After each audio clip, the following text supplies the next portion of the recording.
नमस्कार, किस्सा यूपी का में आपका स्वागत है। मैं हूं आपके साथ सुडाली। आज बात करेंगे सपा को सता रही अतीक अहमद के बेटे की चिंता की। जी हां, क्योंकि अब समाजवादी पार्टी के सांसद रामगोपाल यादव को माफिया अतीक अहमद के बेटे की जान की चिंता होने लगी है।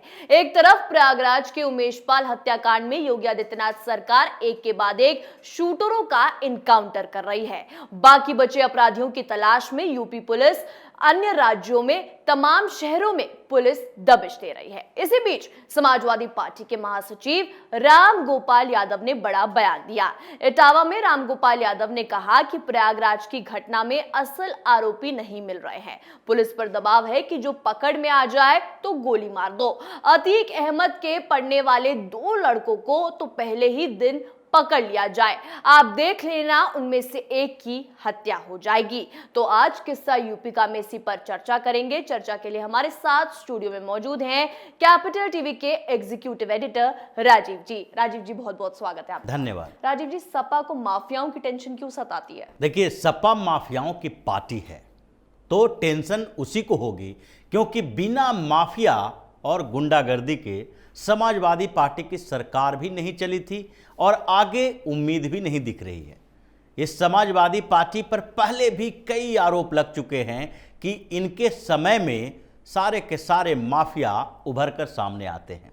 और यही अखिलेश यादव हैं। जब उमेश पाल की हत्या हुई, गोलियां चली, बम चले, तो सबसे पहले अखिलेश यादव ही फ्रंट पे आए और उन्होंने कहा कि उत्तर प्रदेश में अब लॉ एंड ऑर्डर की समस्या पैदा हो गई है, गुंडों का राज हो गया है, दिन दहाड़े गोलियां चल रही है। लेकिन जब दूसरे तरफ सरकार ने एक्शन लेना शुरू किया तो इनको लगने लगा कि अब तो इनका दांव इन्हीं के ऊपर उल्टा पड़ता जा रहा है। जो पूरी एक घटना है उसमें जैसे जैसे रिपोर्ट सामने आ रही है, पता चल रहा है कि ये छोटी मोटी कॉन्स्पिरेसी नहीं थी। ये कैसा अटैक था जिसके 2 बड़े उद्देश्य थे। एक उद्देश्य तो उमेश पाल की हत्या करना, जिसके पीछे अतीक अहमद और मुख्तार अंसारी दोनों ने मिलजुल कर कैसे प्लानिंग की। दूसरी बात यह है कि उत्तर प्रदेश की सरकार को, पुलिस को कैसे हिलाया जाए, क्योंकि हत्या करने के लिए जरूरी नहीं है कि सरेआम गोलीबाजी की जाए। हत्या करने के लिए यह जरूरी नहीं था कि लोगों के सामने ही खुलेआम बम मारे जाए, क्योंकि हत्यारों को यह भी पता था कि जब हम ऐसे प्लान करेंगे, शूट आउट प्लान करेंगे, तो उस समय आसपास में सीसीटीवी कैमरा भी होगा, लोग आते जाते गवाह भी बन जाएंगे, देखेंगे भी और जानकारी मिल ही जाएगी, सरकार एक्शन लेगी जी। लेकिन इसके बावजूद अगर अपराधियों के अंदर डर नहीं था या फिर डर पैदा करने की कोशिश की जा रही थी। ये 2 ही तरीके होते हैं। एक तो होते हैं कि खुलेआम हम जो करना है करेंगे और हमें डर नहीं है क्योंकि सरकार हमारे साथ खड़ी है। लेकिन दूसरी बात ये होती है कि हम जो कर रहे हैं उसमें हमें पता है कि हम पकड़े जाएंगे, मारे जाएंगे, लेकिन फिर भी करेंगे। ये दोनों मोडस ऑफ ऑपरेंडी जो होता है, काम करने का तरीका, उन दोनों में कुछ अंतर होता है। पहले की बात अगर करते हैं कि सरकार उसके साथ है तो वो पकड़ा नहीं जाएगा। अगर ये बात उत्तर प्रदेश पे देखा जाए तो, क्योंकि इन अतीक अहमद हो या मुख्तार अंसारी हो, इसके ऊपर सबसे कठोर एक्शन किस सरकार ने लिया? योगी आदित्यनाथ की सरकार ने। इन लोगों को यह भी पता है कि ऐसे एक्शन के समय यह संभव ही नहीं है कि अगर ये लोग कोई अपराध करेगा तो योगी की सरकार बैठी रहेगी। यानी कि इसको पता है कि ऐसे समय में जो हम करने जा रहे हैं उसमें पकड़े जाएंगे, मारे भी जा सकते हैं, फिर भी वो कर रहा है ये काम। तो ये तो संभव ही नहीं है कि इसके दिमाग में कहीं भी ये चल रहा था कि ये योगी की सरकार उनके साथ खड़ी है। ये अखिलेश यादव की सरकार के समय या दूसरी सरकारों के समय होता तो ये मान के चलते कि अपराधियों के अंदर प्रशासन का डर नहीं था। उसे पता है कि अगर हम करेंगे तो हमारे ऊपर ऊपरी तौर पर कार्रवाई होगी, 2-4 लोग पकड़े जाएंगे, फिर ऐसी चार्जशीट बनाई जाएगी, पुलिस की डायरी होगी जिसमें उन्हें फिर से जमानत मिल जाएगी, कोई एक्शन होने वाला नहीं है। अब दूसरी बात है, अगर अपराधियों को यह पता था कि सरकार उनके साथ नहीं है, उसके खिलाफ है, यानी कि उसके खिलाफ कार्रवाई की जाएगी, तो ये जो मोडस ऑपरेंडी है ये किसकी है? ये मोडस ऑपरेंडी कहलाती है जिहादियों की, यानी कि जो आतंकवादी सुसाइड बमर जो होते हैं, बमर की बात कहते हैं लेकिन सुसाइड अटैकर होते हैं। जो लोग ये जान रहा है कि हम ये काम करेंगे मारे जाएंगे, फिर भी वो काम करता है, उसके पीछे एक बड़ा मकसद काम करता है। अगर देखा जाए तो आतंकवाद में इसी तरीके से सुसाइडल अटैक जो होते हैं उसमें इसी तरीके से मोडस ऑपरेंडी होते हैं। वो जानता है कि हम अपने शरीर पर बम बांधे हुए हैं, तो वहां जाके अटैक करने वाले हैं, तो हम भी मरेंगे, लेकिन फिर भी वो काम करता है क्योंकि उसके दिमाग में ये भरा जा चुका है कि तुम जो काम कर रहे हो उससे तुम्हें जन्नत मिलेगा, जन्नत में हूरें मिलेगी। तुम धर्म का काम कर रहे हो, धर्म के लिए काम कर रहे हो, इसलिए इस जन्म की चिंता मत करो। ये मौत और जीवन कुछ नहीं है, धर्म के लिए कुछ भी किया जा सकता है। उसके दिमाग को भरमा दिया जाता है, जहर भर दिया जाता है कि तुम्हारा मकसद यही है कि अपने आप को धर्म के नाम पर कुर्बान कर दो। अब वही मोडस ऑपरेंडी यहां दिखाई पड़ा। ये लोग जानते थे कि हम पकड़े जाएंगे, इसमें से कुछ मारे भी जाएंगे, क्योंकि जब से योगी की सरकार आई है तब से जो रिपोर्ट बताए जाते हैं 100 से ज्यादा इनकाउंटर हो चुके हैं। इनकाउंटर का मतलब फर्जी इनकाउंटर नहीं, जो बदमाशों ने, गुंडों ने, माफियाओं ने जो भी पुलिस के खिलाफ कार्रवाई की, पुलिस पर गोलियां चलाई, वो मारा गया। अब ऐसे में ये लोगों को तो पता था कि हम फंस जाएंगे, मर जाएंगे, पकड़े जाएंगे, तो इसने क्या सोच के ये शूट आउट दिन दहाड़े प्लान किया। एक मामला है कि उमेश पाल की हत्या करनी है, तो उमेश पाल की हत्या के लिए किसी रात का समय, उसके घर का समय, ऐसा भी नहीं है कि उमेश पाल कोई ऐसा व्यक्ति है जिसके लिए एनएसजी की सुरक्षा हो। जो गनर उमेश पाल के साथ चल रहा था वही रात में भी होता, कुछ ऐसा समय, ऐसी जगह निर्धारित की जाती जहां पर मार के बच के निकला जा सकता था। इसने ऐसा नहीं किया क्योंकि इसका मकसद दूसरा था।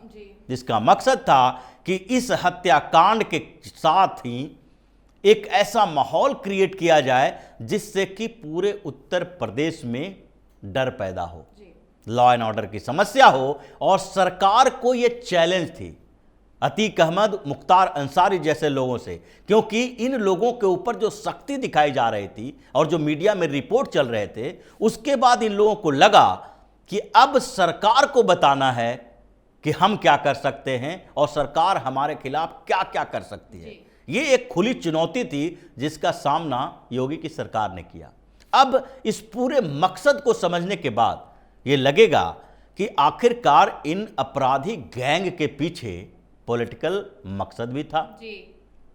उसी से जुड़ा हुआ है समाजवादी पार्टी का।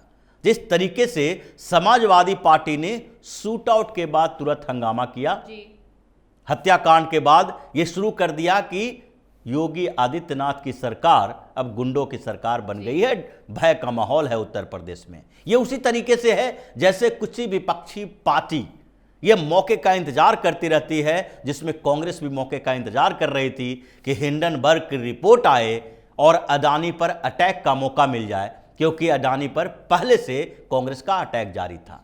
यह पूरा कंसिक्वेंस जो है, क्रोनोलॉजी जो कहते हैं, वो उसी तरह की है। और इसी क्रोनोलॉजी में समाजवादी पार्टी, अतीक और अंसारी का ये शूट आउट और अखिलेश यादव का वो बयान, अब उसके बाद इन लोगों को लगा कि कुछ समय तक हंगामा करेंगे समाजवादी पार्टी के तरफ से, हर जगह पर कहेंगे योगी सरकार के बुराई करेंगे, लॉ एंड ऑर्डर की समस्या गिनाएंगे, और इसके बाद क्या होगा, इसके बाद योगी सरकार बैकफुट पर आ जाएगी।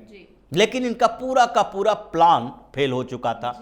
योगी सरकार ने ऐसा एक्शन लिया कि अब इनके पाले हुए गुंडे अब ये बोल रहे हैं कि आप मेरे साथ अब डायरेक्ट आइए, अगर सीधे तौर पर नहीं आएंगे तो हमारी खत्म हो जाएगी सारे की सारी गुंडागर्दी, हमारा परिवार खत्म हो जाएगा। अतीक अहमद मान रहा है कि उसके बेटे मारे जाएंगे, क्योंकि वो भी शूटर है, वो हत्या करने के लिए मैदान में उतरा है, और इसीलिए इन लोगों के मारे जाने की आशंका है। तो ये लोग अब कह रहे हैं समाजवादी पार्टी के नेताओं को कि आप सामने आके हमारी बात उठाओ, पॉलिटिकल प्रेशर बनाओ, ताकि कम से कम जेल ही जाए, इनकाउंटर से बच जाए, हमारा परिवार बच जाए। हम लोग जेल रहने के लिए तैयार हैं, कुछ समय तक और जेल रहेंगे। जैसे अतीक अहमद और मुख्तार अंसारी इतने सालों से जेल में है, तो उसी तरह उनके बच्चे भी जेल में रहेंगे, उसका भाई भी जेल में है। लेकिन जान बच जाएगी तो बाद में देख लेंगे क्या करना है। अब इसके लिए अखिलेश यादव खुद मैदान में नहीं आ सकते। उन्होंने राम गोपाल यादव को आगे बढ़ा दिया कि अब आप शुरुआत करो कि अतीक अहमद के बेटों का इनकाउंटर हो सकता है, उसकी हत्या हो सकती है। जो बात बार बार करोगे तो सरकार पीछे हट जाएगी और इनकाउंटर करने से सोचेगी कि अगर इनकाउंटर हो गया तो ये पॉलिटिकल हंगामा खड़ा कर देंगे। उसी तरीके से है जैसे हर विपक्षी पार्टियों में ईडी के, सीबीआई के एक्शन को लेकर होता है। महीनों से अरविंद केजरीवाल बार बार यही बात कहता रहा कि मनीष सिसोदिया गिरफ्तार होंगे, उनको गिरफ्तार किया जाएगा। लेकिन जब गिरफ्तारी हुई तो हंगामा क्रिएट करने का ये तरीका था। गिरफ्तारी में लेट हुआ इसलिए कि ये पॉलिटिकल प्रेशर बनाना चाह रहा था कि गिरफ्तार ना हो। उसी तरीके से योगी सरकार पर यह प्रेशर बनाने की कोशिश है कि उन लोगों का इनकाउंटर ना हो, अतीक अहमद का परिवार बच जाए, मुख्तार अंसारी का परिवार बच जाए, इसके शूटर जेल के अंदर हों, जहन्नुम में न पहुंचे। तो ये जो पूरी कॉन्स्पिरेसी है उसमें अब सीधे तौर पर पता चल रहा है कि अखिलेश यादव और समाजवादी पार्टी योगी के खिलाफ एक बड़ी साजिश में शामिल रहा है। और अब योगी सरकार जब इस पूरे कड़ियों को जोड़ चुकी है तो इनके खिलाफ एक्शन लिया जा रहा है। समाजवादी पार्टी के सफाये की पूरी प्लानिंग तैयार है। अखिलेश यादव के खिलाफ भी एक्शन होने वाला है। और ये राम गोपाल यादव और अखिलेश यादव जो अब अतीक अहमद और मुख्तार अंसारी के सपोर्ट में आ रहे हैं, ये अब कुछ दिन के अंदर उस एक्शन से घबराकर बोलने लगेंगे कि इन लोगों को मारो, हमें बख्श दो। बहुत बहुत धन्यवाद राजीव जी बातचीत के लिए। धन्यवाद। तो अब सपा का माफिया प्रेम एक बार फिर उमड़ के आया है। कभी अखिलेश यादव के साथ माफियाओं के गुर्गे की फोटो, तो कभी माफियाओं को पार्टी में टिकट देना। सपा हमेशा से ही माफियाओं को पालती पोसती आई है। अब एक बार फिर रामगोपाल यादव को अतीक के बेटे की चिंता होने लगी। पत्रकारों से बातचीत में रामगोपाल यादव योगी आदित्यनाथ सरकार पर जमकर बरसे। उन्होंने कहा कि संविधान जीवन देने का मौलिक अधिकार देता है, आप किसी का जीवन नहीं छीन सकते। यानी सपा को अतीक पर कार्रवाई रास नहीं आ रही और अब अतीक के बेटे की टेंशन सोते जागते सता रही है। लेकिन इन सब से सीएम योगी नहीं हिलने वाले और माफियाओं को मिट्टी में मिलाकर रहेंगे। किस्सा यूपी का में आज के लिए इतना ही। देखते रहिए कैपिटल टीवी उत्तर प्रदेश। नमस्कार।